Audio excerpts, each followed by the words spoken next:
Alright, welcome to Tarot Talk Tuesday. This is recorded on the Monday, the 7th of October. And so I do this every week. I post it on my YouTube and I share the link. I also have a blog that I post to every week, and I send out a subscription email with the Tarot of the Week.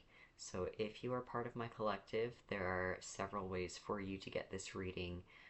And these are some readings that I've been doing for over a year, maybe a year and a half, 2 years.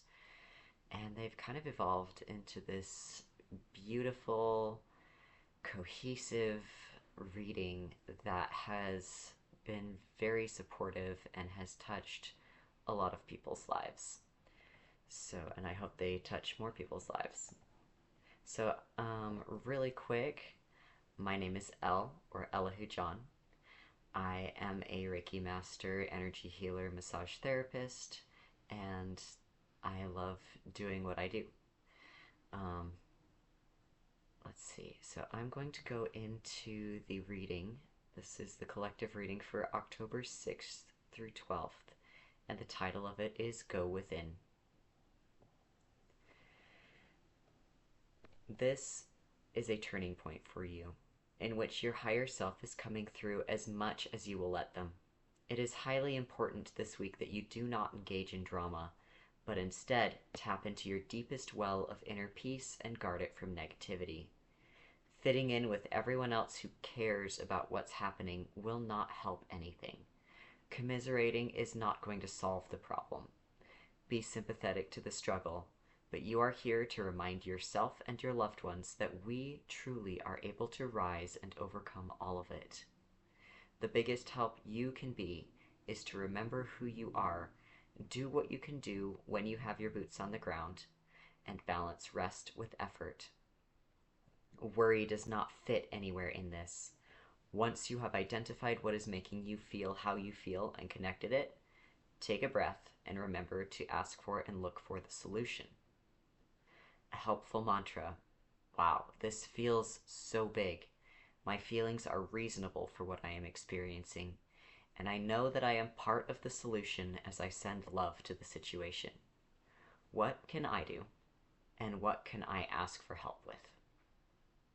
Do, ask, and then trust that the best help is coming.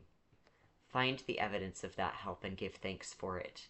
Allow yourself to receive what you need with open arms, and block all that does not serve your highest good. Unconditional love, unconditional boundaries.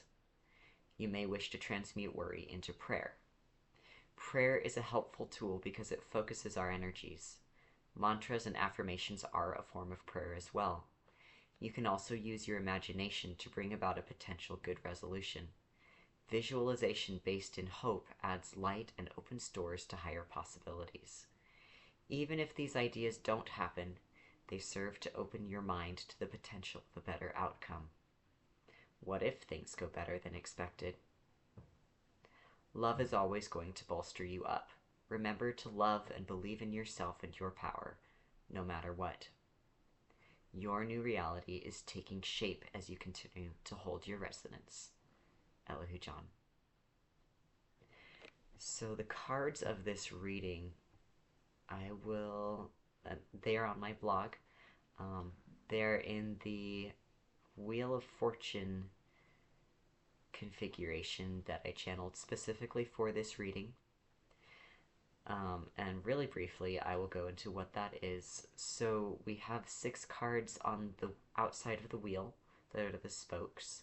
And then we have a central card, and then connected to that central card through the imaginary axle of the wheel is the guiding card, and that one is on the left. The guiding card in this particular instance is the master card for this deck this week, which is really about going within, meditating, finding your true power, and getting downloads of information. So this is a big week for really stepping into your power, stepping into your authenticity, and leaving behind the negativity that has been dragging your resonance down for a long time. At the center, we have one of Earth, or one of Pentacles, which is called Form. And it's the beginning of forming your life in a very real, tangible way. At the top, we have the Empress card, and then going clockwise to the right, we have the Hermit, Fire Mother, which is Queen of Wands. At the bottom, we have One of Wind, which is also One of Swords. And then we have Strength. And then at the last card on the spokes, we have Water Mother, which is Queen of Cups. So these are all major arcana, big face cards, beginnings. I'm seeing the numbers 1, obviously, and then I'm seeing 3, 9, 1 again, 8, it's in Roman numerals. So this is very much big, remember who you are energy, step into your power. We're not playing small this week. With everything else that's going on in the world, how can we? Because if we play small, if we feed into negativity, we'll just get caught back up in that loop a lot easier. But with everything that is going on in the world and everything that is going on with the eclipses and the moon cycles and the solar flares and all of that, we have a lot of potential here for growth and for finally getting into that stability. The flip side of that is if we don't take those opportunities, it's going to feel very heavy. It's going to feel heavier than we ever remember feeling. And that is a really good impetus for actually making the choice to rise, which I believe everyone in this collective has made that choice or is very close to making that choice. So this week it's more about following through on that choice and asking for help when we simply do not know what else to do. There were some very step-by-step processes laid out in this reading, and a great affirmation to bring you from complaining or from worry into how can I pivot this into productivity? Because we are alchemizing our experiences into change right now. So that is the tarot of the week this year. This week. This year. This week feels like a year. Maybe it doesn't for some people, but sometimes it kind of feels like a year as we put in effort in places that we didn't think we would have to or that we don't normally in order to maintain stasis.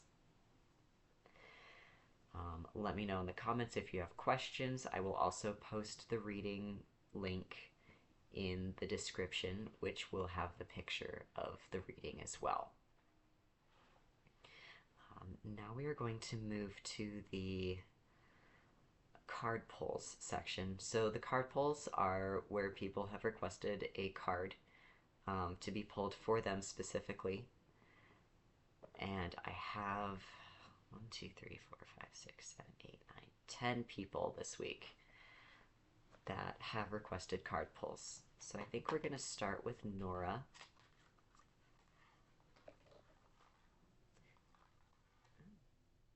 And we're going to start with our cat tarot deck. It has no words. It's really whimsical. I just opened it, and apparently this card has a tear in it. That's great. I don't think this is your card, Nora, but let's find out. Just trying to make it... Oh, man. Poor card. Okay. What message does Spirit have for Nora this week, or today, or tomorrow, whenever you get this?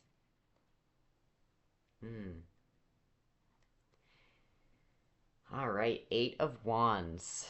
This is about opportunities and about being surprised by the opportunities. It's okay to feel surprised about the opportunities that you get, so long as you transmute that into seizing the opportunities that excite you the most. And when I say excite, I don't mean scare you the most necessarily, although that can be a factor. I mean what feels like it's going to be grounding and exciting for you. kind of that balance. The next card is for Pam.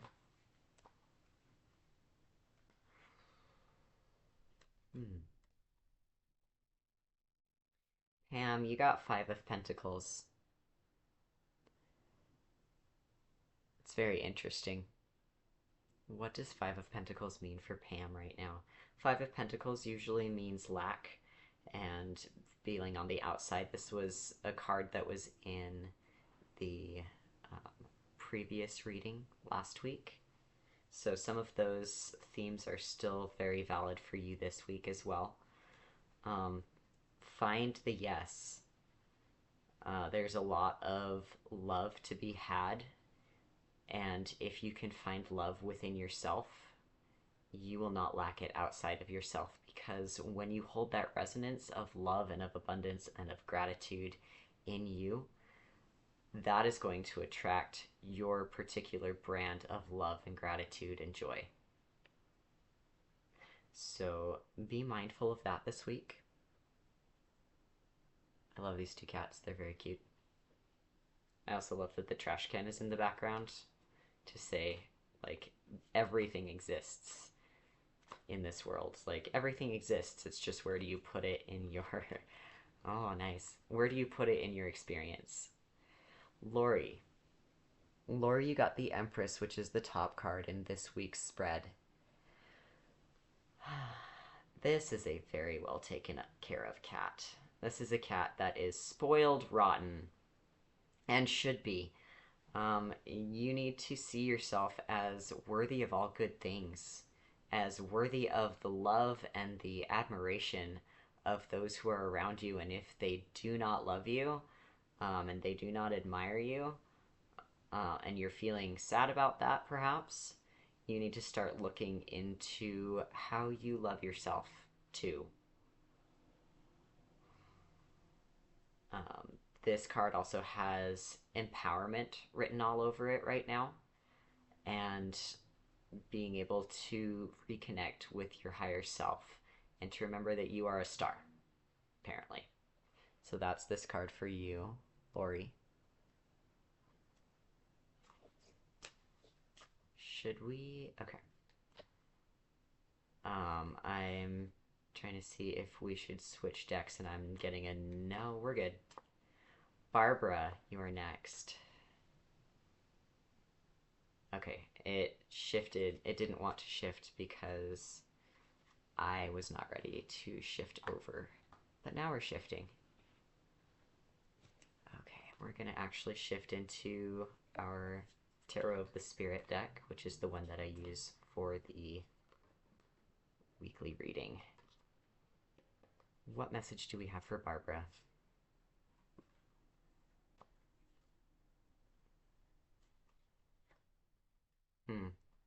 So we have the Tower card for you.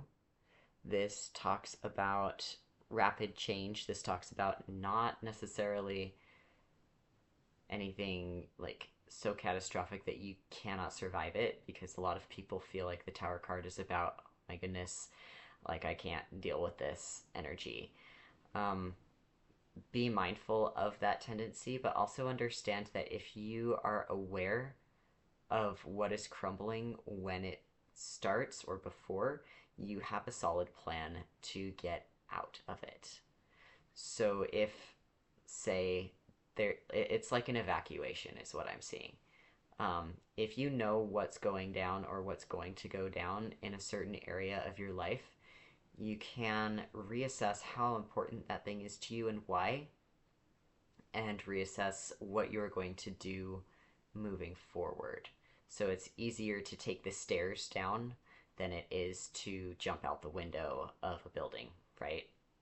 So we're going to find the highest timeline for you and have you take that, because that is going to be gentle, and the biggest trauma that you could receive from that is being shaken by watching things happen instead of experiencing the suffering.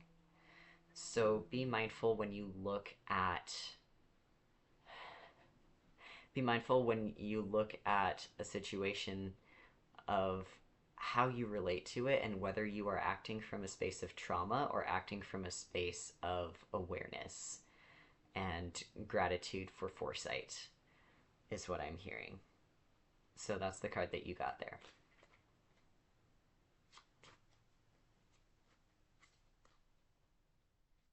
And we collectively are going through a tower moment like everywhere. Um, just all sorts of things coming to an end, changing.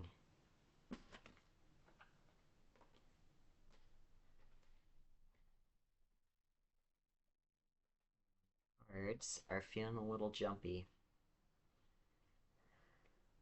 We're going to go to Jen, and there are two Jens. This is Jen M.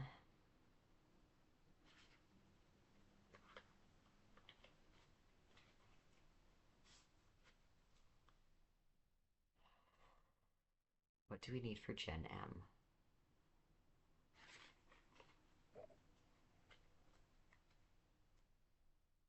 Hmm.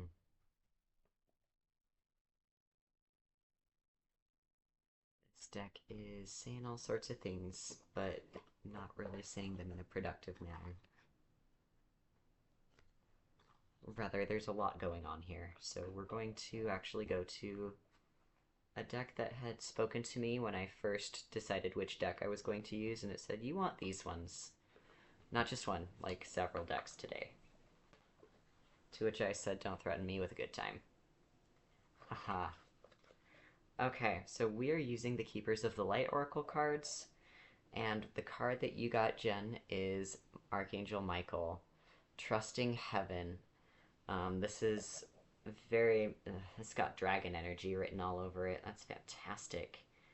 Some people say that angels, as we know them, are actually more dragon than human, or that there is an iteration of dragons that comes in as angels. So what I'm seeing for you is that you are, in fact, safe through your lifetime and you are protected. You need to call on help and you need to trust that it is showing up in the right ways and look for it. If you feel like something's not getting taken care of, what you need to do is reevaluate what you need and then how you could possibly use it. So, for example, if you have this idea that that's kind of a that's a judgy feeling. If you have this idea that a certain person is supposed to come in and rescue you on a white horse in shining armor, but the person who comes in is a farmer on an old mule, um, the farmer on the old mule is going to be more useful to you for whatever reason than a knight in shining armor. So you have what you need. It just might not show up in the way that you had imagined it would. And that's a really good message for everyone here as well. So this plays back into letting go of worry and allowing for things to be unexpected in a good way. That is what we have for Gen M. We are halfway through. Kim, you are next. You said it was your birthday Thursday. Happy birthday.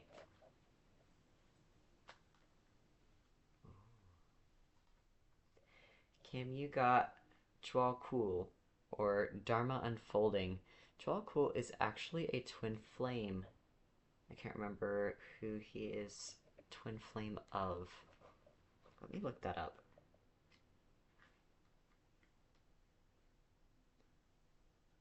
So he was a Tibetan Buddhist master.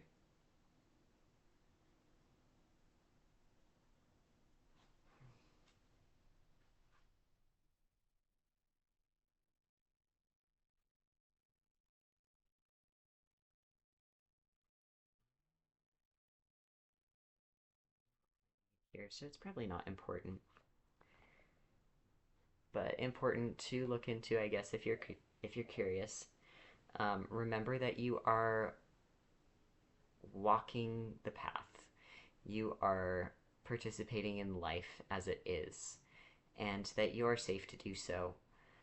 Um, Oftentimes, when we experience cataclysmic events or things that are scary to us and we're not sure how we're going to get through it or whether we even want to get through it, we have to remember that the only way through it is to actually walk the path to get to the other side.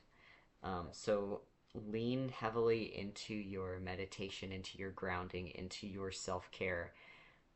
Come back to being safe in your body. Allow yourself to take comfort in healing rituals. Thich Nhat Hanh had the ritual of drinking tea with mindfulness that he taught, where it was, when you're drinking tea, be with the tea. When you are walking, be with your footsteps. Keep offering love to yourself and to the world.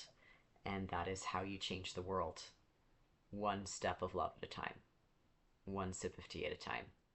You have a great power in you that is something that you may not be aware of just because you haven't seen it.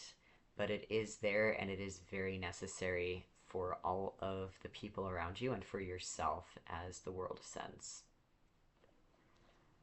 That was beautiful. So that was for Kim. We have Michelle next. I'm going to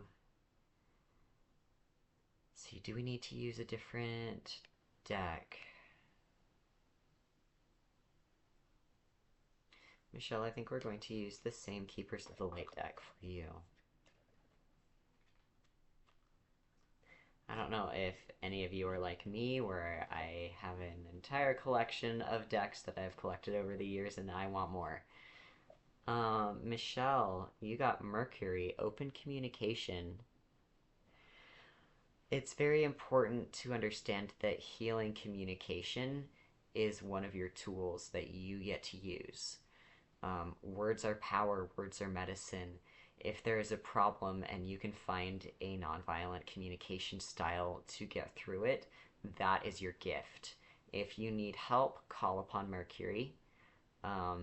He's good about communication, good about healing, and about creating harmony in the interesting.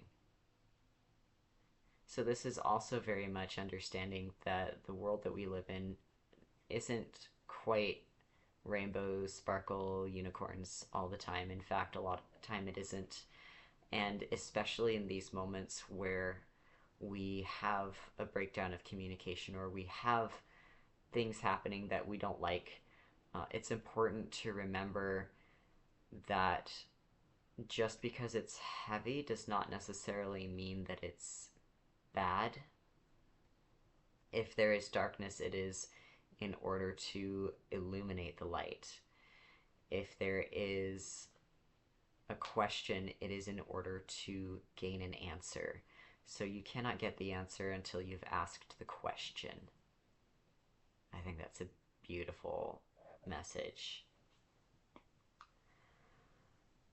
So ask the question and have the healthy communication to get to the solution. It's okay to find a compromise. Next we have Betsy.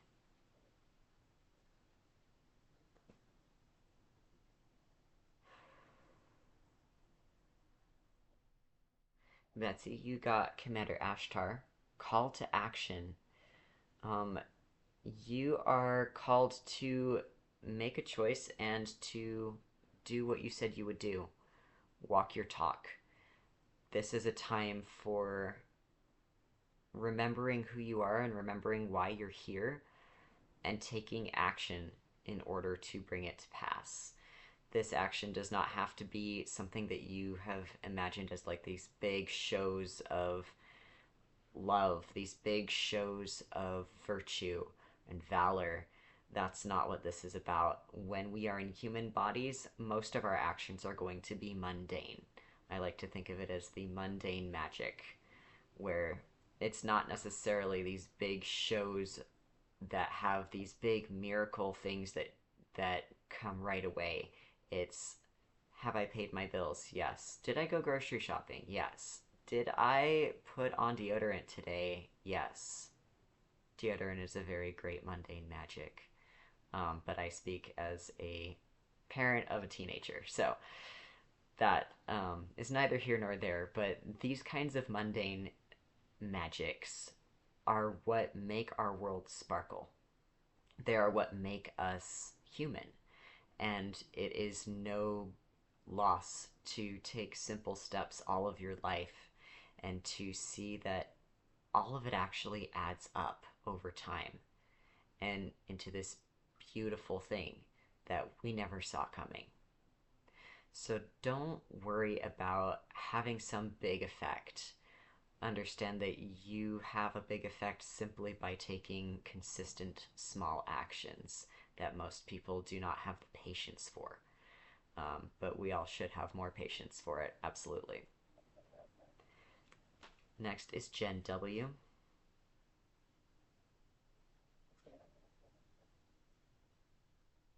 Ooh. Gen W, you got Lady Nala, or Lady Nada, Heart Awakening. And this is very much about acceptance, divine love, giving and receiving in balance. This feels like last tarot of the week or two tarot of the weeks before, where it was very much about self love must come first. You cannot give from an empty cup. You cannot forget to feed yourself and then expect yourself to output a lot of energy. It's going to be better for you to take care of you, and it's going to be better for everyone else if you do as well. And then from that abundance, that naturally spills over. When you feel good, you're more likely to be able to smile at other people and to share that feel good with them. So that's important. And bear in mind that if we have any sort of negative habits or like negative self talk, or if we try to connect with people through our heart space with complaining and with group complaining, that's going to negatively impact our ability to hold space for ourselves and for others, because we're not going to be able to hold space because we don't have space. It's kind of taken up with that negativity, and that's not what people truly want. This is very in line with the tarot of the week this week. Okay. The last one we have is Alexandra. Alexandra, you got Radha, Soul Flame. And this is about rediscovering a lost part of yourself, rediscovering who you are in relation to other people, and who you are in relation to yourself. Oftentimes, we lose or forget a part of ourselves when we experience trauma or when we experience stress, and we feel like we have to play small in order to be accepted. Radha is reminding you that who you are is more necessary now than ever before, and who you are is more useful than this person you've been trying to play. And I think that's all of us as we come here in these human bodies, forgetting that we are divine and forgetting that we are these gorgeous souls with a great capacity for love. So remember to show up as yourself in your relationships. Don't settle for junk connections. Don't settle for feeling accepted for someone that you're not, because that's not why you're here. You are here in order to change the world. You are here in order to give love, and that's why people were attracted to you in the first place. That is all we have for today. And then I am going to... There's one more card for anyone who is tuning in as a collective of people who have not asked for a card, but who would like a message just in the moment. We got the Miriam. So the Miriam is sacred vision, and it is choose to forgive in order to heal, see the light in all, and remember that love has no boundaries. We are love. We are peace. We are all of these good things that we are here to experience, and those are all inside of us no matter what. We just need to actually connect to it, and that is the most important thing, if you take nothing else from this reading for this week. Just be love in whatever way you need. And as you are love, you will attract more love to you. Let me know in the comments if these cards resonated for you. I think also that a lot of people who asked for cards got messages that apply to more than one person as well, and that these cards shed more light into the collective reading as well. Be sure to like and subscribe. Please share it with those who you feel might benefit from the message, and I look forward to seeing you again.